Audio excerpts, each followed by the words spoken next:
Okay, so we're in chapter 11. This is part B. It's still discussing the nervous system and looking at some of the basic foundational kinds of things. Up the nervous system. And so what we're going to discuss now, and I know we've gone through this, but let me just kind of run through it really quick, is talk about this part B, right? And part B is really discussing then how neurons actually do their job, right? Or actually, undergo this that we talk about being creating a, nerve impulse,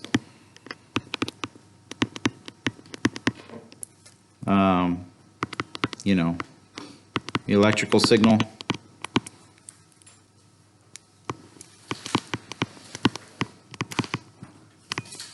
Sometimes we've referred this already to an action potential, but we're going to define that even more, and then we're going to take a look at how this actually works in more detail, right? First of all, we know that neurons have a resting membrane potential. We'd call that RMP, right? And in a resting membrane potential, we know that just like every other cell in the body, they've got a phospholipid bilayer, right?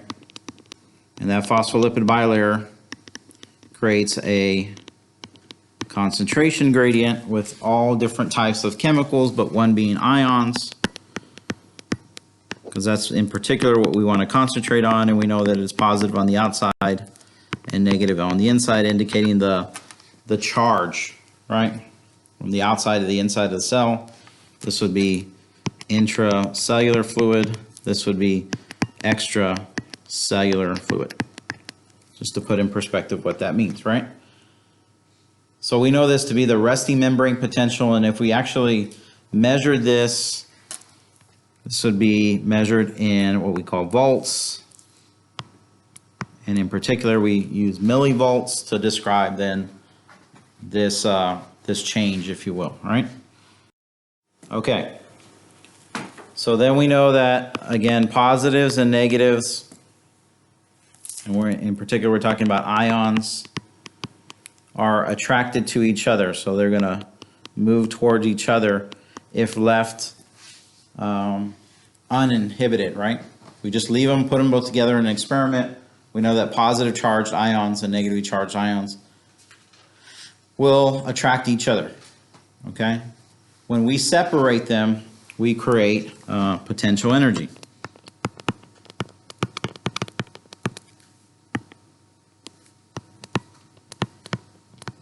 Okay, separating them stores this energy, constantly wanting to kind of interact with each other. When we uninhibit it, when we tear down, let's say, a barrier that prevents that or stores the potential energy, it then becomes kinetic energy, or energy that can be used to work, right?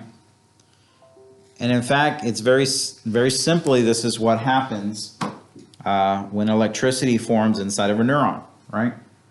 Is when we actually let these two get together, and when they get together, they create then that electrical energy, right?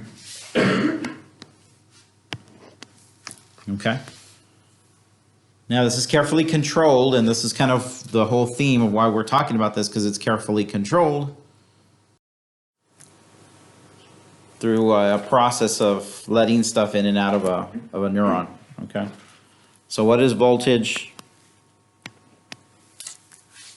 The measurement of the potential energy separated by the separated charge. So again, we go back to the phospholipid bilayer, and we write the charges, because if I stuck a probe here and a probe here that could measure the potential energy, again, I can measure that in volts or millivolts or millivolts. That's called the potential energy, or just potential, or the potential difference. Okay? The difference across the plasma membrane is the potential, right?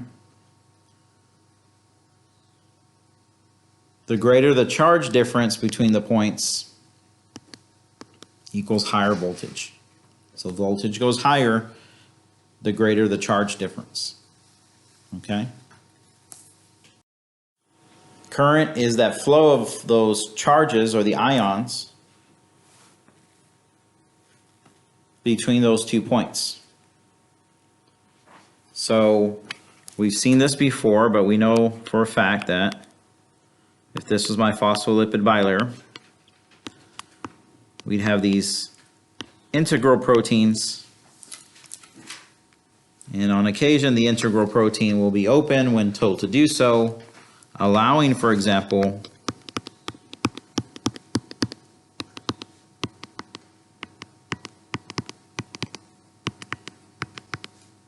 ions like that to sometimes come into the cell.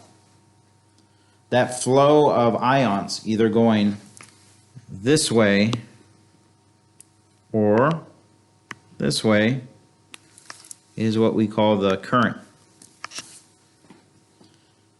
So they're actually trying to attract to each other, and when that happens, it creates a current, right? Electrical current, the flow, right? Resistance is the hindrance to the flow of the ions. When we block that, or when we close this channel,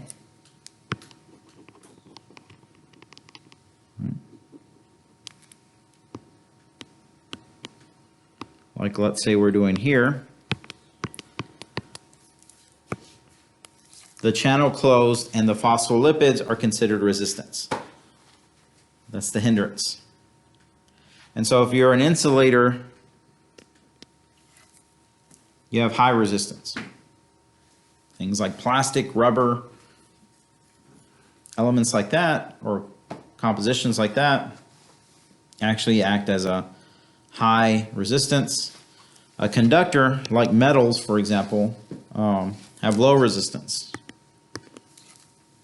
They will allow charges or ions or current to flow pretty easily, right?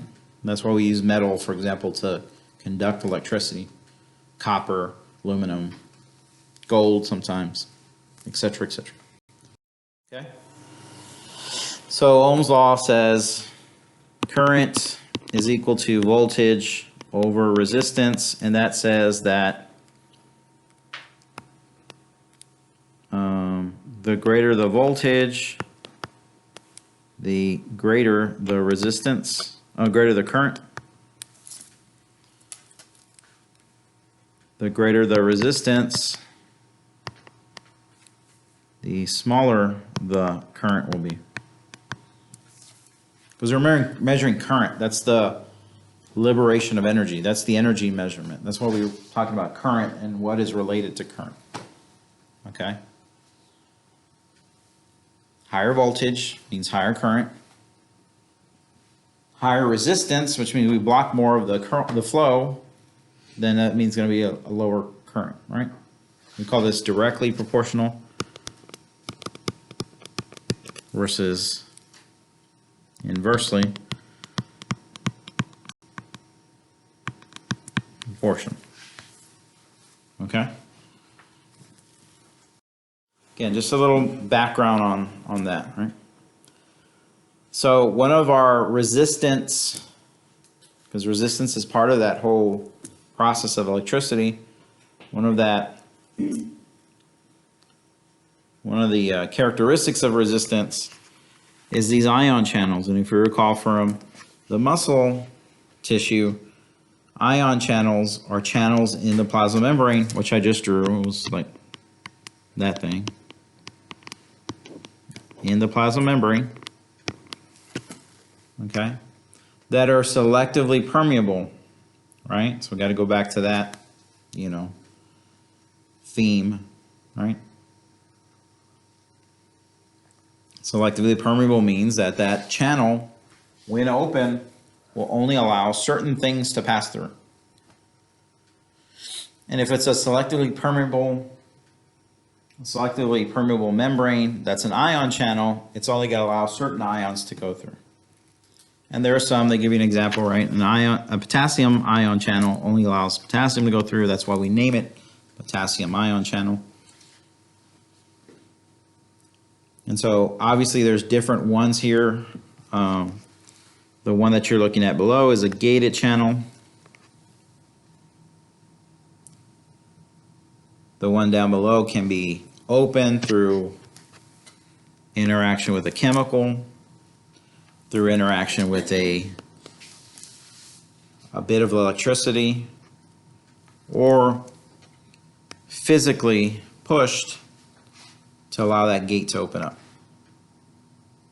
Okay, 3 different types of ion channels. Now there are some that we're going to discuss also that play a role in this whole electricity forming, called leakage channels.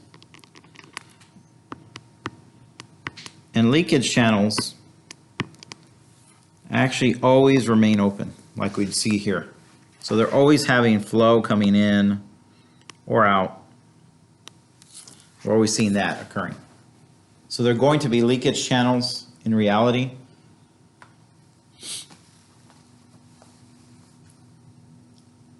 And there's a reason why we call it leakage, because they're slightly letting ions come through. We wouldn't call it flood channels. We would call it flood channels if it was all kind of just rushing in, right? But we call them leakage because they're slightly kind of dripping, if you will, or leaking. So it's not a complete kind of wide open. It's allowing stuff to go back and forth. Okay. Again, this talks about each one of those, but I think you're pretty good with that, right? So the figure here actually just shows you chemically versus voltage gated. They look slightly different, but they still do the same effects. When stimulated, they open a gate just like they do here and allow things to go through. And again, it's depending on what is stimulating it to open. Is it a chemical? Is it voltage? Or is it something physical touching it to cause it to change shape and open up? When they open, the ions diffuse or, rush in or rush out really quickly. And again, we go back to concentration gradient, right? Go from a high concentration to a low concentration. It's always going to flow in that direction if open to do so. Okay? Again, opposites attract, so we're always going from your opposite charge. If there's more positive on the outside, it's going to go towards the negative on the inside. That's also the high concentration, low concentration.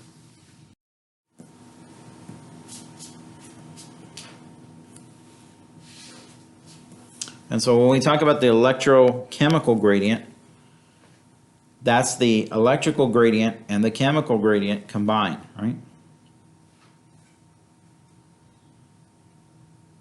That's what we're really discussing, because once we open up these specific types of chemicals that we call ions, then they create a charge, right?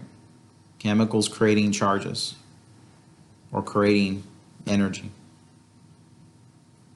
In fact, liberating energy, opening it.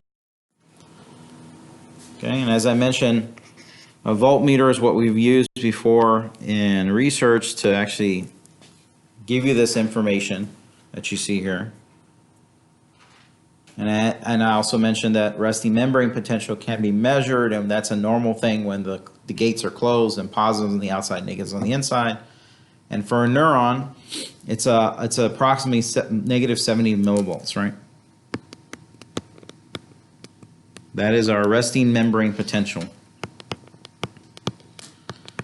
That number is going to change when we start to open up these gates and then create electricity.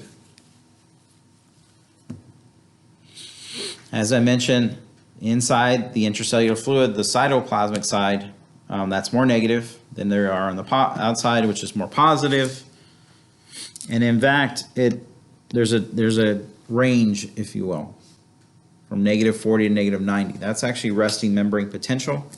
But we always kind of put it right in the middle, if you will. On the average, it's about 70. So that's why you see the number 70, but it's actually from -40 to -90. So it can go all the way between that range, and it would still be considered resting membrane potential. The membrane is said to be polarized, and why polarized? Because positive on the outside, negative on the inside. We're creating a pole, right? From what's inside the cell to the outside the cell.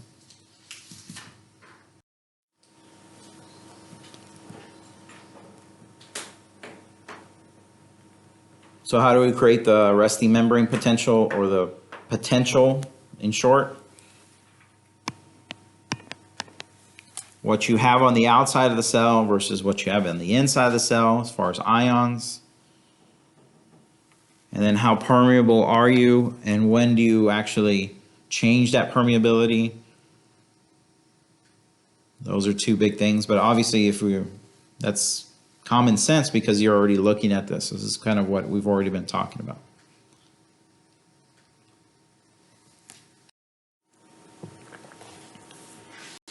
Here's your typical voltmeter measuring, obviously, on the inside of the cell versus outside, and you can see the difference there, right? You can see there's a -70 there. Notice that where it's measuring it from, that yellow tube represents an area down here in the neuron, and that would be the axon, right?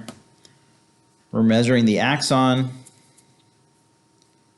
portion of the axon, and seeing that -70. And again, the research shows us that that's the range in a typical neuron. Okay. So let's start to define which ions are a part of this whole process and where are they found, right?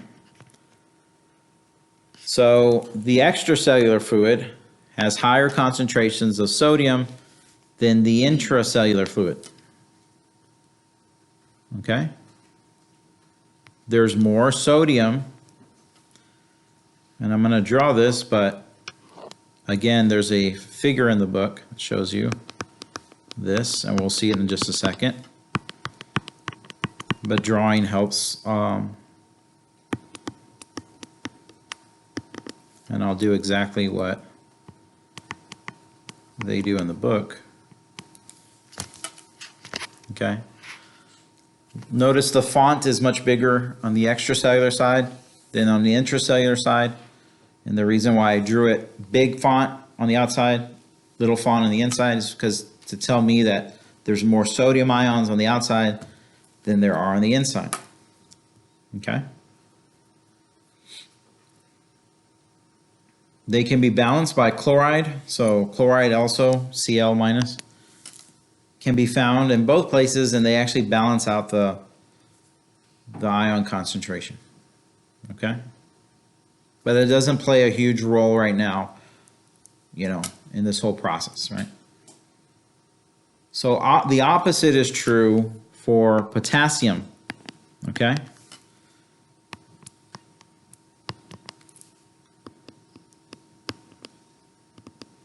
Potassium looks like that, right? Potassium's greater on the inside than it is on the outside.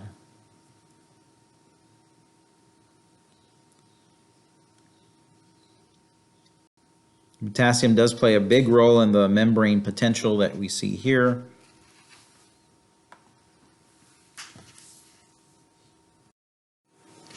So you see that much better than in this figure than my drawing. But you can see the plasma membrane there. You can see two integral proteins. And these are ion channels, obviously, because you can see on the left one that it's bringing out sodium, and on the inside it's bringing in potassium. You'll notice that, let's just take sodium. Sodium is a bigger font than there, number one.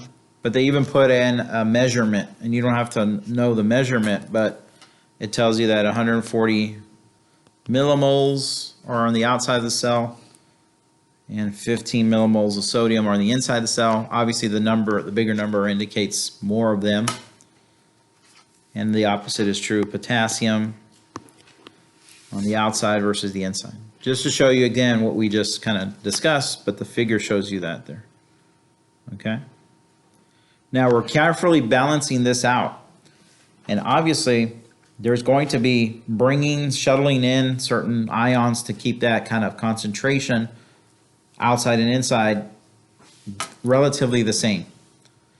Now, is it always going to be this exact number? No, because obviously there are going to be slight minute changes to that number. And that's really why we have this negative 40 to negative 90 millivolt range. Does that make sense? That's why there's a range. And then we say on the average it's about 70 millivolts, but the real range is like that, negative 40 to negative 90.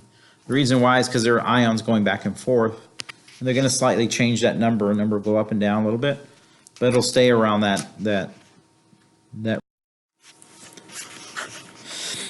Okay?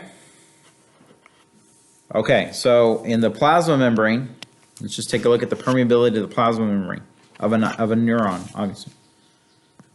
It's impermeable to large anionic proteins. These are proteins that are negatively charged. That's an ion or ionic. Right? That's what that word means. Okay? And it's telling you the plasma membrane is impermeable, does not let those things go through. Okay? That the plasma membrane by itself is impermeable to those, slightly permeable to sodium, because we have leakage channels that are sodium channels. So we're slightly dripping in sodium.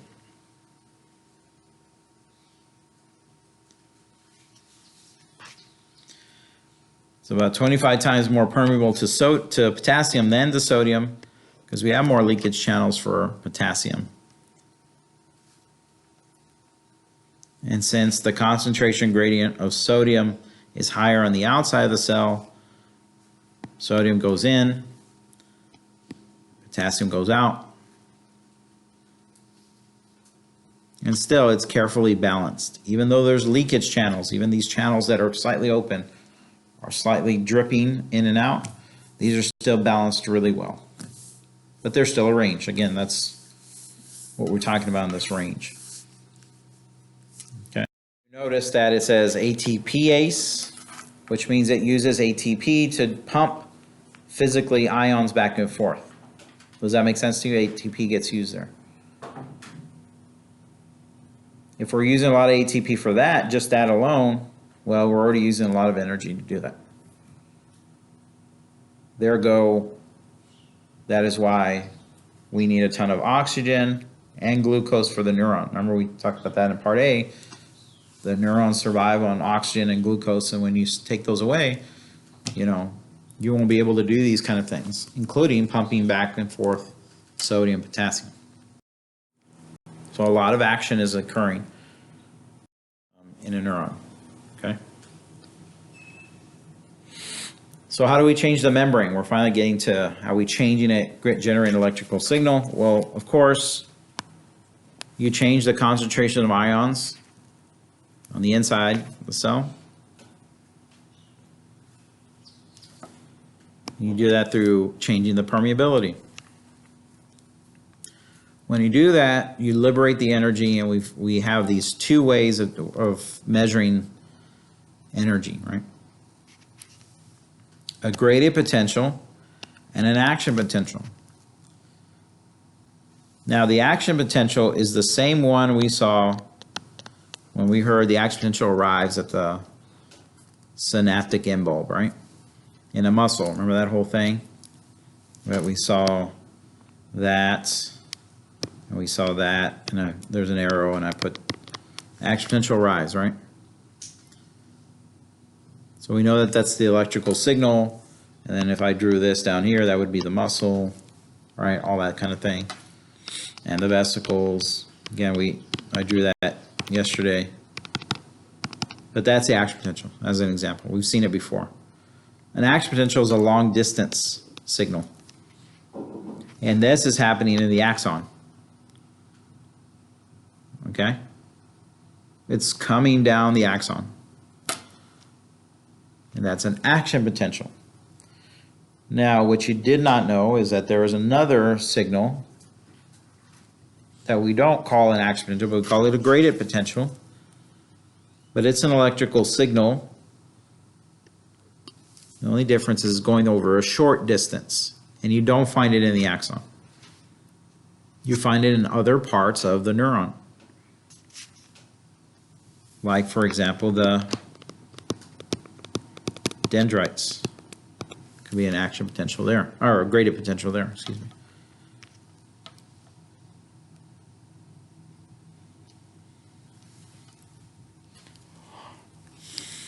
So, changes in membrane potential, or the signals, right, can be used to receive, to integrate, process, and to send out information. That's what we use these potentials for, right? Graded and action potential.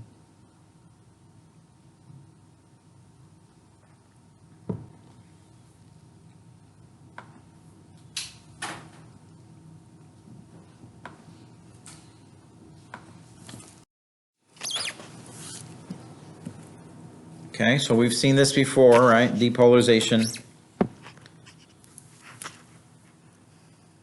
So we'll talk about these again because this gets used again in this whole process. Because we saw this in the muscle, how we generate an action potential in the muscle, because muscle can do that, but in particular we're looking at neuron, right? What we're describing here are changes and how they're related to the resting membrane potential. So anything that we're changing that's not the resting membrane potential is what we're describing. These events, if you will, is what we're describing. Depolarization. Remember, a cell is known to be a polarized cell, which means there's positive on the outside, negative on the inside. When we depolarize, we change that polarization. This is when the membrane becomes less negative than the resting membrane potential.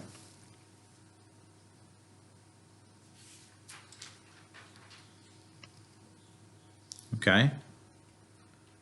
If we measure it, then we know the membrane potential number is going to change. It moves towards 0. So let's say, again,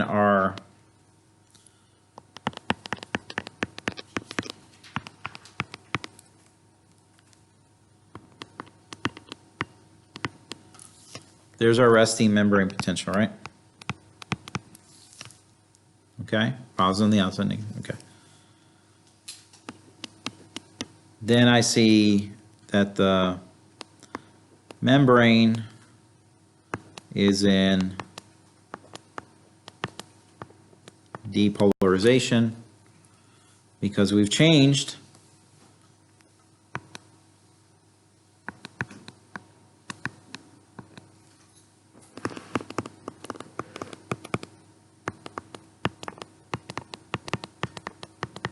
that, right? This would be under depolarization. If I could measure it with a voltmeter, and I can see the number dropping from -70 to -10, and maybe even further, if I kept going, I could draw it again, and over time, it would go even further down. The number would get closer towards 0, which means that the inside is becoming more, what, positive. Does that make sense to you, right? This is your typical number line, negatives and then going to 0 and then going to +1, +2. That's depolarization, okay? Hyperpolarization is the opposite, right? This means that after this event, or during this event, we're getting the membrane potential away from zero, getting it more negative, trying to get to the resting membrane potential, but in fact we overshoot it because it becomes more negative than the resting membrane potential.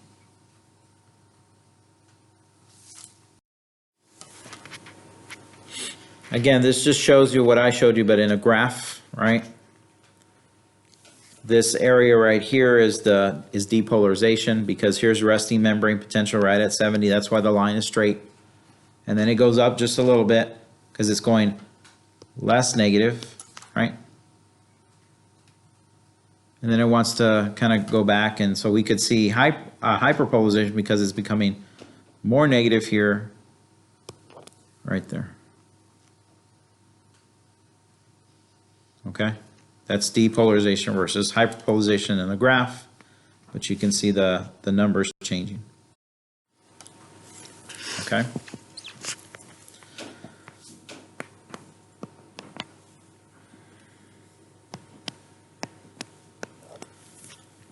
So this is a graded potential, and as I mentioned, it was a short-lived, short-actioned, localized, not a long-distance one. Of course, we're changing the membrane potential. That's how we generate a graded and an action potential. The more stimulus you give this area to do this, right, open channels and stuff floods in and out, the more the voltage can change, a big difference can change, and the further the current flows, the signal can flow. It's going to be stimulated, we're talking about stimulus, it's going to be stimulated to open the ion channels, because that's what we're trying to do here, right? We're going to depolarize the area and then cause an electrical signal to be generated.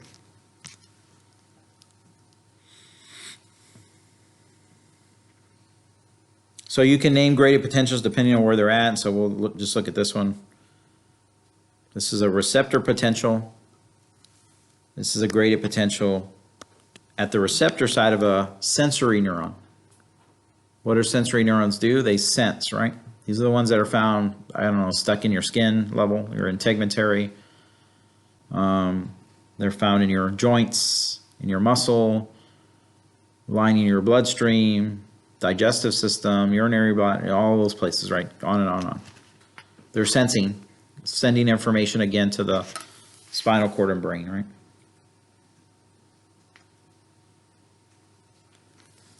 And then there's a postsynaptic potential, which are just neurons graded potential. Just a neuron overall.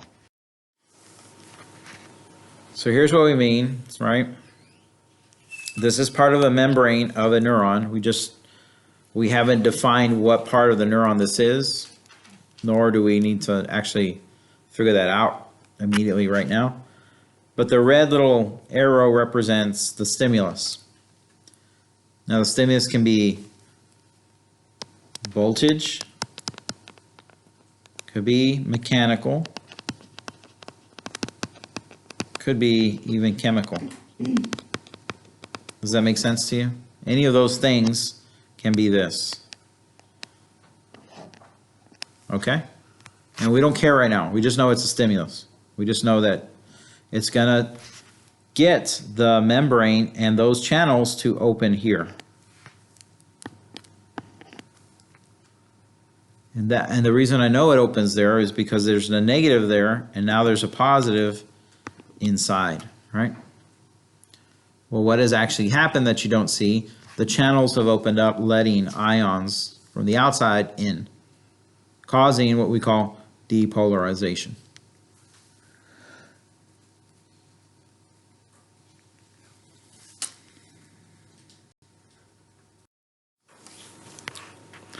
Once the ions open, depolarization will spread from one area of the membrane to the next. So it can just take one stimulus. It doesn't have to take multiple stimulus, just one stimuli. to cause channels to open up locally, and that flooding in is going to stimulate the next channels next to it, and the ones next to that, and then the one next to that, over and over to open, causing then depolarization to spread. And that's what you see here in these black arrows, right? Also local current, but that's what's happening. Depolarizes the ones next to them and the one next to them.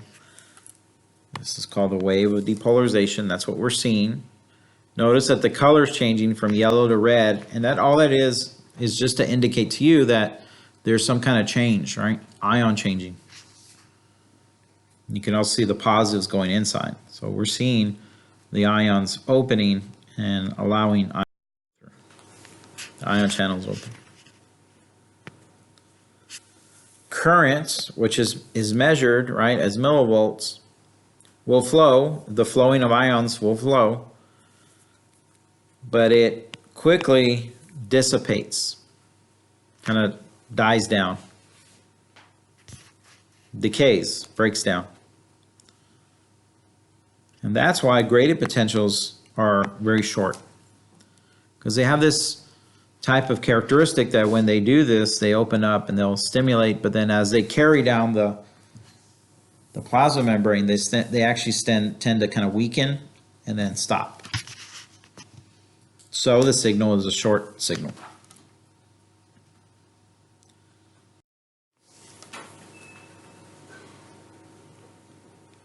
This just shows you then how it decays, which means if we measured millivolts and we see the spreading down the neuron, we only see it kind of goes down to negative 70 in a very small amount of time and only a small distance. So let's compare that to the action potentials then, right?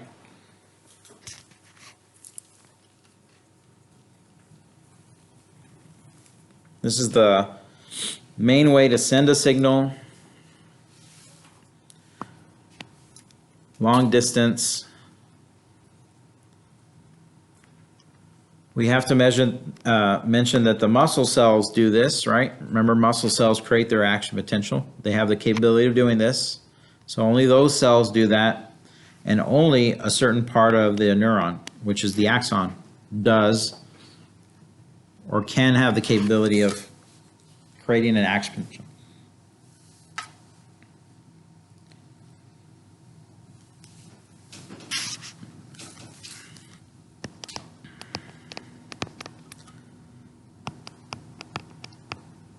So when out the resting membrane potential is a negative 70, again, I mentioned that I don't know how many times already, but that's important to understand, because that number means a lot of things, right?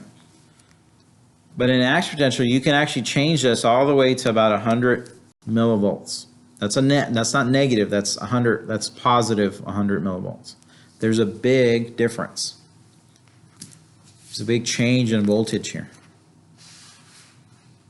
So this is not what a graded potential does. Graded potential is really short distance, kind of,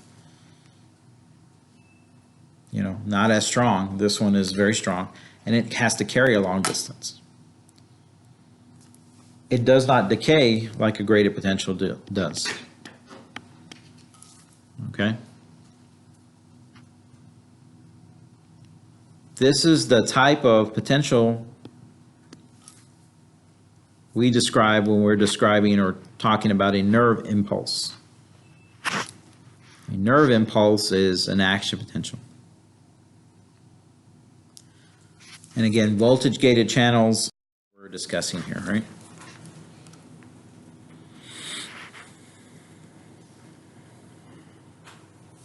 And in particular, we have two that play a huge role: voltage-gated sodium channels and voltage-gated potassium channels. Those are the big role players there that do this massive change. Okay, so let's get into the steps of how we actually make an action potential, right?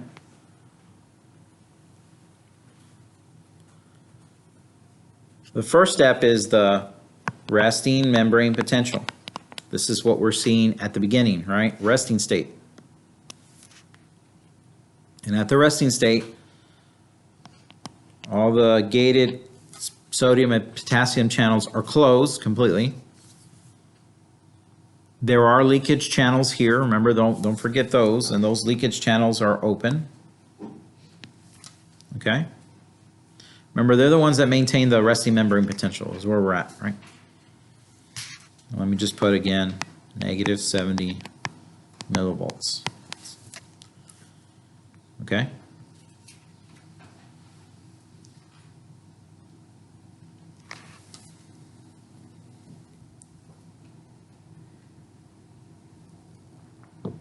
The sodium channel has these two gates. We call them activation gate, inactivation gate. But their gates, actually, it's a double gate. There's a gate on the outside of the cell, on that side surface, and one on the inside of the cell in that surface, right?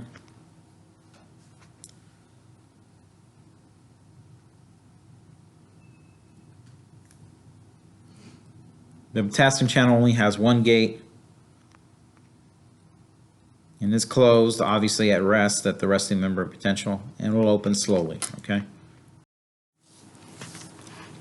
So here's what we see, and I want to just kind of orient you to figure 11.2, but this is our typical action potential, and this, we're going through these four stages. Stage one, that's the resting state, that's that, right? This is that there.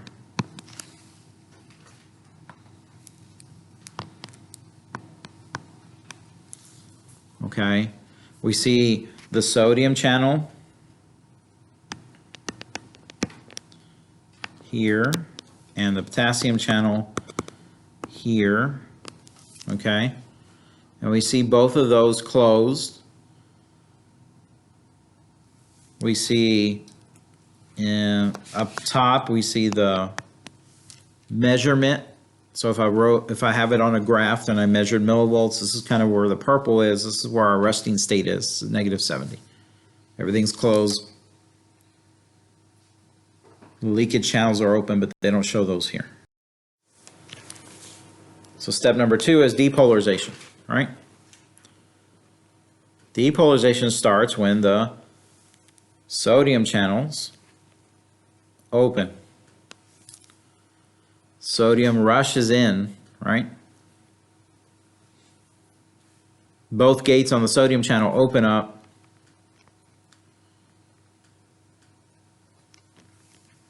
The sodium influx means flowing in, right? Causes more depolarization and more depolarization and more depolarization. And that's going to open up more channels because those channels actually get stimulated by this sodium itself and the voltage change. The intracellular fluid becomes less negative. So now we're at, I don't know, anything below negative 70. Let's say we go from negative 70, now we're at negative, I don't know, 65, negative 60, negative 55. Okay? This is kind of what's happening because why? The sodium channels have opened. Who opened the channels? Why are they open? Again, don't forget stimulus, right? Something has caused those channels to open. That makes sense? Whatever that stimulus comes from. Could be another neuron communicating. Could have released another chemical, and that chemical hit the channels and cause them to open, or there could be another voltage, right? When we hit threshold, which is negative 55 to negative 50 millivolts, there is a positive feedback system, whereas all the sodium channels open. So it's by stages. Channels open, flooding, causing other channels to open, flood, it's causing other channels, so there's a cascade effect, right? Like a waterfall. When it hits negative 55, negative 50, the big change in voltage is going to cause all the channels to open. So they all open at the same time. And when they do that, right at that number, negative or range, negative 55, negative 50, we have a large action potential spike. It drops, the membrane voltage drops or goes up, however you want to think about it. all the way to about positive 30 millivolts. So here's what we're seeing. Again, this is number 2, depolarization. We see this, the sodium channel open. You see that, obviously. There, these little spheres, these little sodium ions, will all flood in. We haven't done nothing to potassium yet, but at this point, this is what we're seeing. This is actually where we're seeing negative 70 all the way to negative 55 or so millivolts.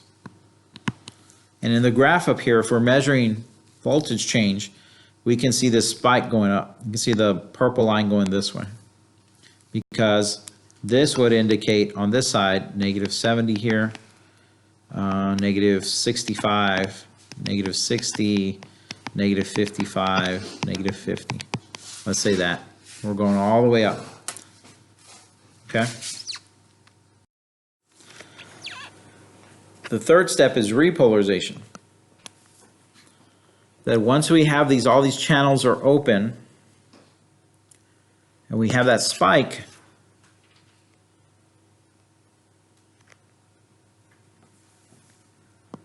then we start to see the sodium channels close. This is kind of resetting everything back to normal. And that's in fact what number 3 is doing, kind of resetting everything back to normal. So if we've opened things up, we've got to close them, right? So that's why sodium channels close.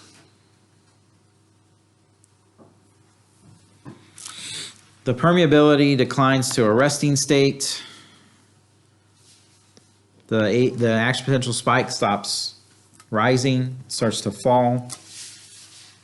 And here in repolarization, we start to see voltage gated potassium channels open.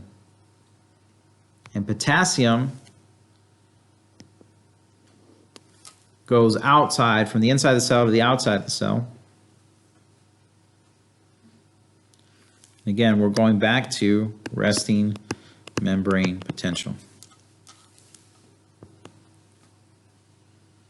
Okay?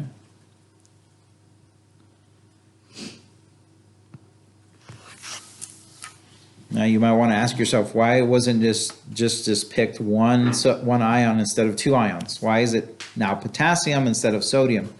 Because that's a very valid question, right? Why do you have 2 ions? Why couldn't it be just closed sodium channels and then pump it out?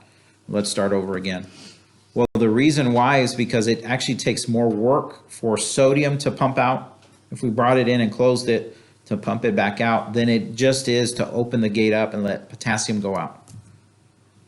Okay, it's hard to go backwards.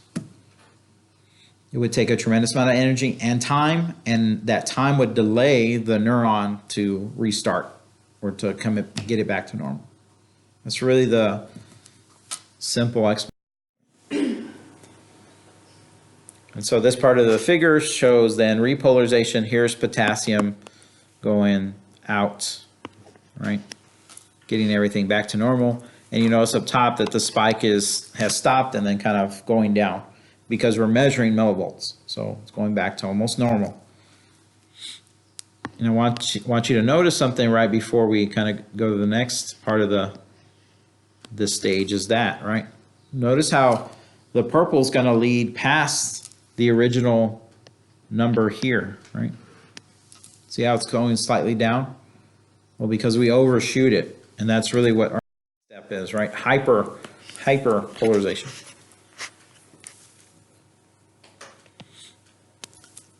Sodium channels will begin, once they hit to that range, will begin to close, but not all of them close at once. So it's not like all of them close at once and then open at once. They will slowly close over time.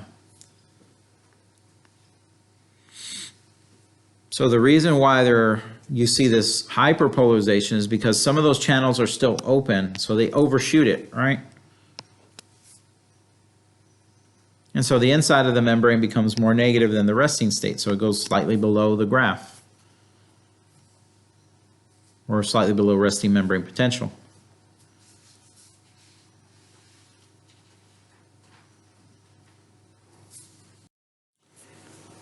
That's what we see. Number 4, overshooting, hyperpolarization. And here's our 4 steps, right, in one figure. Again, that's found in your book. And that's what's going on there, right? Now we see the graph.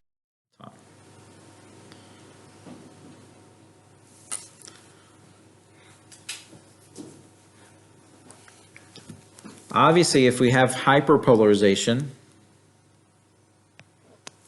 we haven't completely balanced out the ion concentration. We overshot it. Everything's a mess. Sodium's inside. Potassium's outside. It's not completely at resting membrane potential in that regard, right? Although the voltage is back to normal. It'll be back to normal, but not the ion concentrations. They're kind of everywhere, right? Well, here comes that other type of channel called the sodium-potassium pump.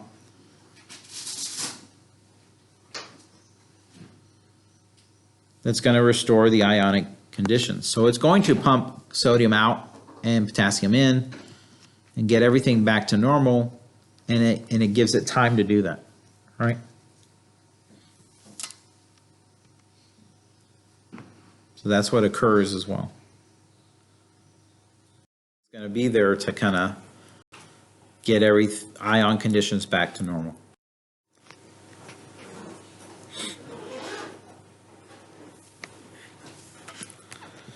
Okay, so the all or nothing effect, right?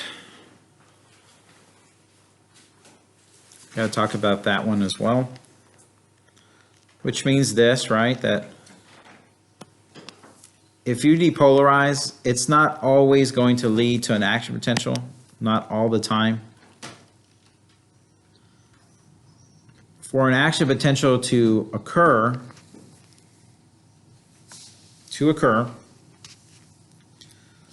we must hit the threshold.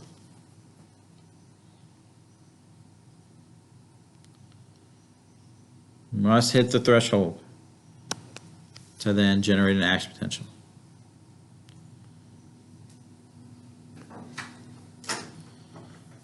And we know the threshold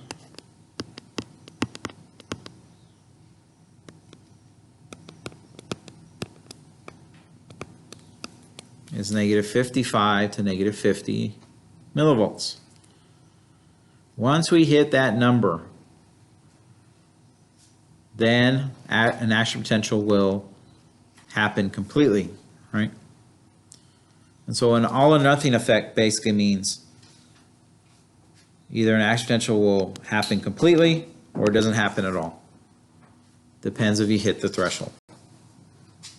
If you don't hit the threshold, it's not going to happen. You hit the threshold, it will happen.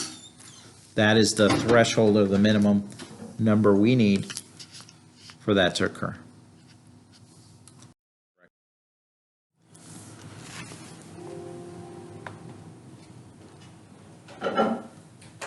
So here's what you see, right? Whereas the red represents the action potential, the yellow represents the resting membrane potential. And so we can see the arrows represent the channels have opened up, causing the channels next to them to start opening up, and so on and so forth. And we're going to see this move this way, right? So our next figure shows that movement, right? Where the red represents the action potential going in this direction, seeing that change, right? Right behind it, you can see that now there's a different color. That color represents hyperpolarization, where the channels have closed up, sodium is effluxing, and we see hyperpolarization occurring. But eventually it's going to get back to resting membrane potential, that stuff in the circle. And that's what you see over here, right? You see that it's in the forward position. It has not gone back. We see immediately behind it hyperpolarization. Immediately behind that, resting membrane potential. If we measured it, right, on a graph, we could see the negative 70 there, the rise, right, up here, and then the fall here, and then you can even see the hyperpolarization there. That's what we're measuring over time. And eventually, if we took this graph and kept going, it would actually level off like this, right at 70. Ready for the next stimulus, right? Or stay like that, right? But obviously neurons don't just stay like that. They're always going to fire again.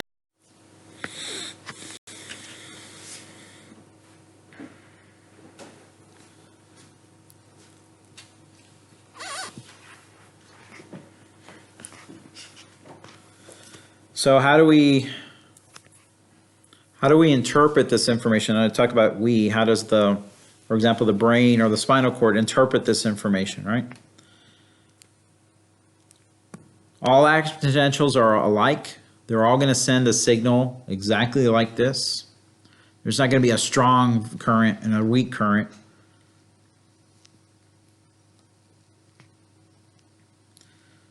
In that regard, we know the difference between something that is a strong stimulus versus a weak stimulus by the number or the frequency of the impulses. How many impulses are getting to finally the CNS? Because if I'm a neuron and I'm sending signals to the brain or the spinal cord in the brain, if I just send one to the CNS, that is interpreted as a weak stimulus. But if I send more than one, a couple, one after the other, this would be the strong stimulus.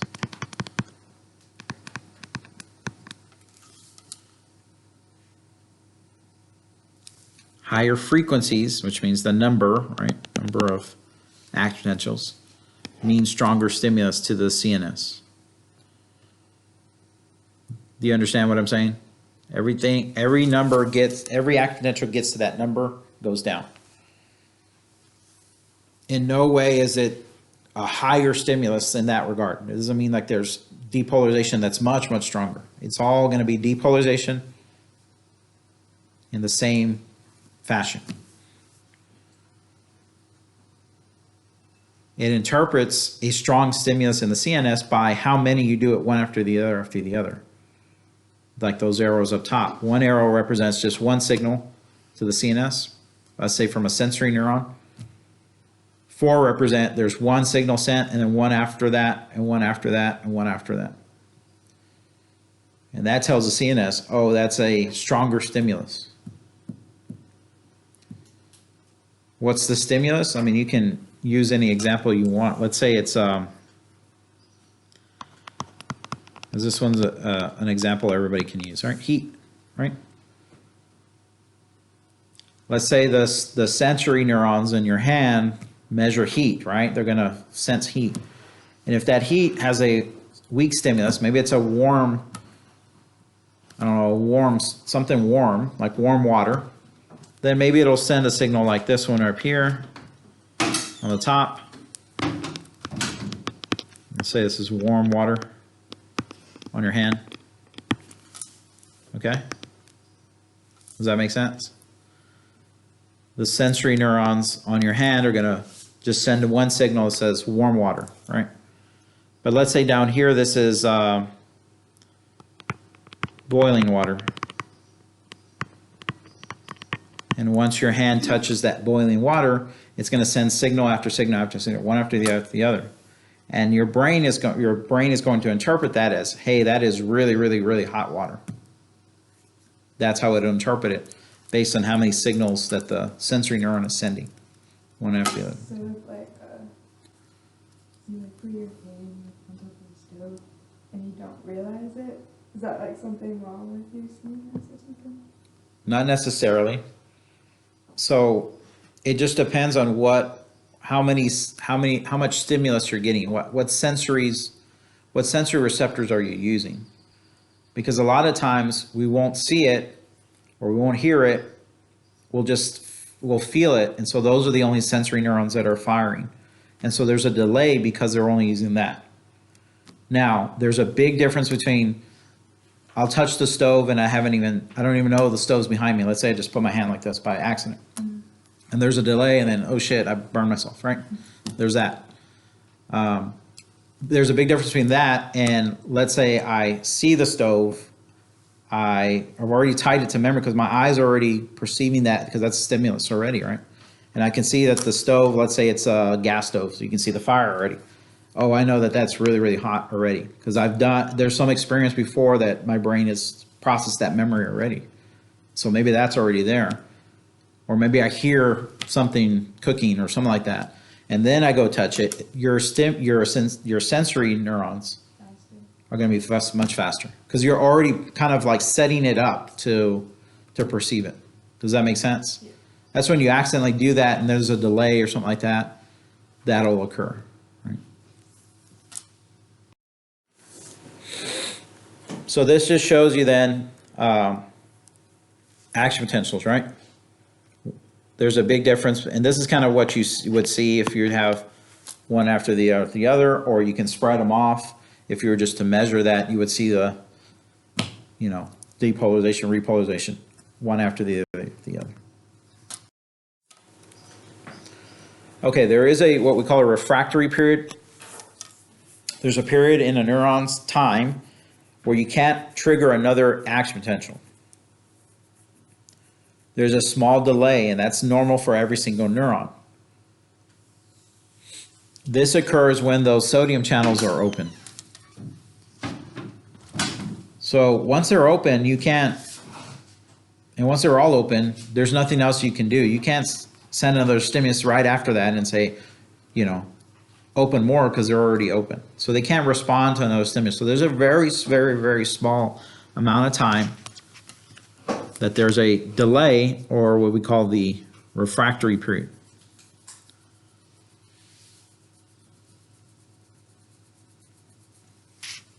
There's an absolute refractory period when the channels are open and they have to be reset. That's, that all or nothing event, that's kind of where we're at. And then there's a relative refractory period.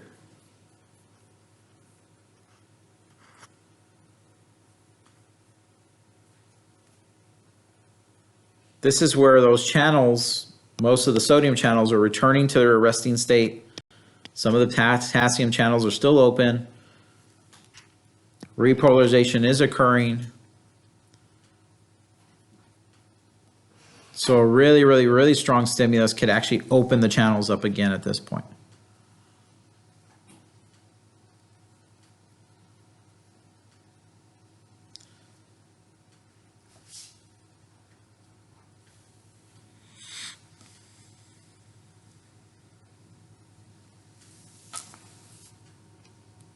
And they give you a great example of how you actually know between an absolute and refractory, absolute and relative refractory period, right? It's only at the relative refractory period is where you can actually open those channels. And the absolute, there's nothing you can do because everything's opened up. It's still in that state. It's that all or nothing. It's still, act potential's actually been generated at that point. There's nothing you can do. You can't follow up another action potential at that time. But right after that, we start to see the channels closing. Things are beginning to kind of being reset. And at that point, you can, if it's a really strong stimulus, you can cause the channels to open up there, right?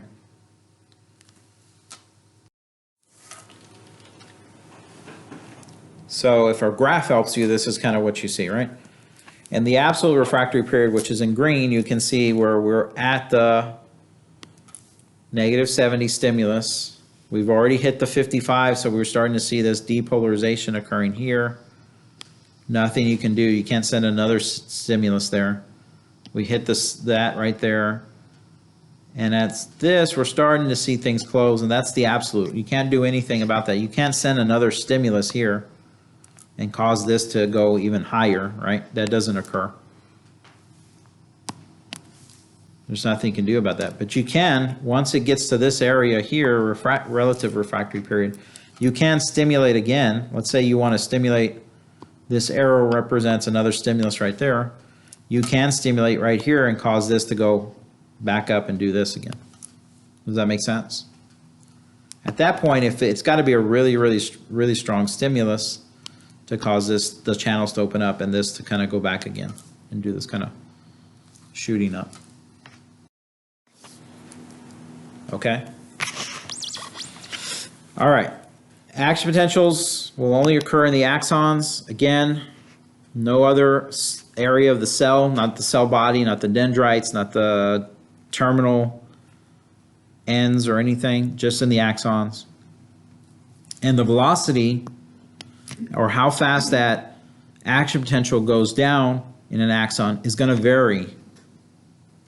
Going to really vary. It varies on how big the diameter is of the axon. So the bigger the diameter, the faster it flows. And how much myelin you have on your axon, or if you have myelin at all.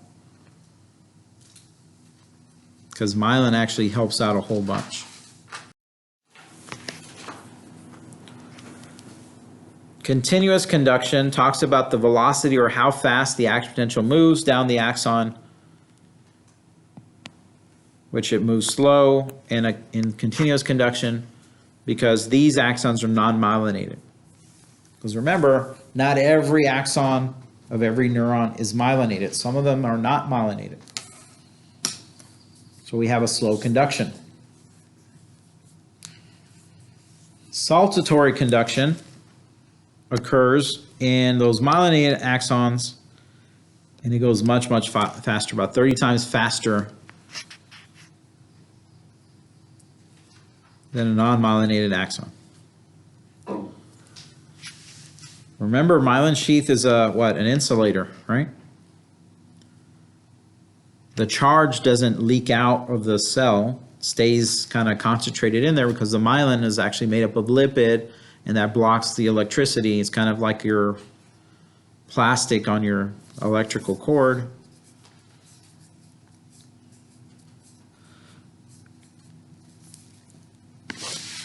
And the gaps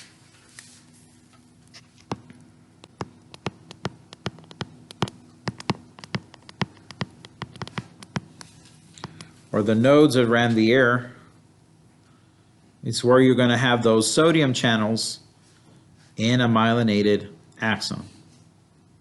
Right? Myelin sheath gaps, nodes around the air, right? Mean the same thing. The action potentials are generated only at the gaps, and in fact, we see this kind of, it almost looks like jumping from gap to gap. It increases the speed greatly of the action potential.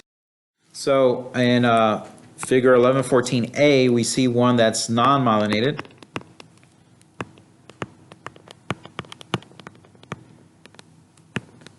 This is a non-myelinated axon. And we see where the stimulus is, right? Stimulus is right here. The white represents the voltage size, right? How many volts? And the arrow, the white that goes down from left to right, represents the transmission, the signal that's being sent, right? And we see it first really big here. And as it goes down the axon, it gets smaller and smaller and smaller. Right? You see that white kind of becoming almost pencil thin, right, at the end.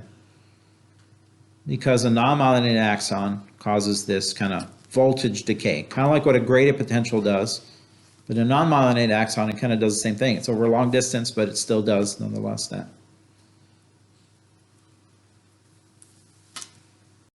Actually, we'll see that in a second. But if you spread out the ion channels and do this, we see that it starts to decay, right? So we see a large thing here, and then it starts to kind of get smaller. Where the voltage gated channels are there and they open up, they start to kind of resupply it and resupply it and resupply it. And as they keep going down, it'll resupply it and resupply it. All right, on and on and on. That's what you see there. That's continuous conduction, right? And there's a big difference between this one and the other one. See, because now we have myelin. And in fact, what you want to look at is the white portion. Now the white portion can stay almost the original voltage and can be actually replenished once it hits the gap. Because in the gaps is where you're going to find the sodium channels open. So that voltage causes those channels to flood, to open and flood up, and then continue the electrical signal. We call this jumping because we think it jumps, right? It almost feels like the electricity kind of just jumps over the myelin. But it doesn't really. What it does is it goes, once the action potential is generated, it goes really, really fast this way, much faster than it would be without myelin. And then it gets recharged and then goes really fast this way. And it keeps going and going and going. Because it holds the charge inside of itself, because myelin is very much protein and lipid, and it holds it in there. And that is saltatory conduction there. Okay, multiple sclerosis, right? It is an autoimmune disease, affects young children. The immune system, as I've been talking about autoimmune diseases, the immune system perceives the body and parts of the body as foreign, and then our immune system will attack those areas. Well, in fact, in multiple sclerosis, the immune system attacks myelin, or the myelin sheath, right? It attacks the protein lipid myelin and the myelin sheath, and the myelin becomes destroyed, right? The myelin turns into this kind of scar-like area called sclerosis. The conduction slows down and eventually stops. And if you're destroying myelin in the CNS, then we know for a fact that for example, the spinal cord, those nerves there, or those neurons there, and the brain won't send their signal, and then the person eventually dies because of that, because they can't send signals to, like, say, the heart, the lungs, and to breathe, to beat the heart, for blood pressure, for brain function even. And that's what we see in multiple sclerosis. So it starts to see that, right? So you see that, right? Visual disturbance, weakness, muscle control, speech gets affected, incontinence, urination, uncontrollable. So that's what can occur in multiple sclerosis. Okay, finally, let's talk about these conduction velocities, right? This is how we classify which neuron falls in which, right? Group A fibers are the largest diameter, which means they're really fast, right? Remember I told you bigger diameter means faster transmission. So where do you find group A fibers? They got to be myelinated. Somatic sensory. Remember somatic sensory? Somatic sensory neurons. Those are the ones that we perceive information from the soma, from the body. Skin, skeletal muscle, joints, right? And the motor fibers of skin, skeletal muscle, and joints. Those two sides, the sensory and the motor sides, are group A fibers, and they transmit their signal 150 meters a second. That's about 300 miles an hour. Just to come to show you that that's a real fast transmission. So talking about touching the stove or something really hot, or hot water, or whatever the case may be. Those sensory receptions can go really fast up to the spinal cord and brain, processed, and then back out so you can pull your hand away.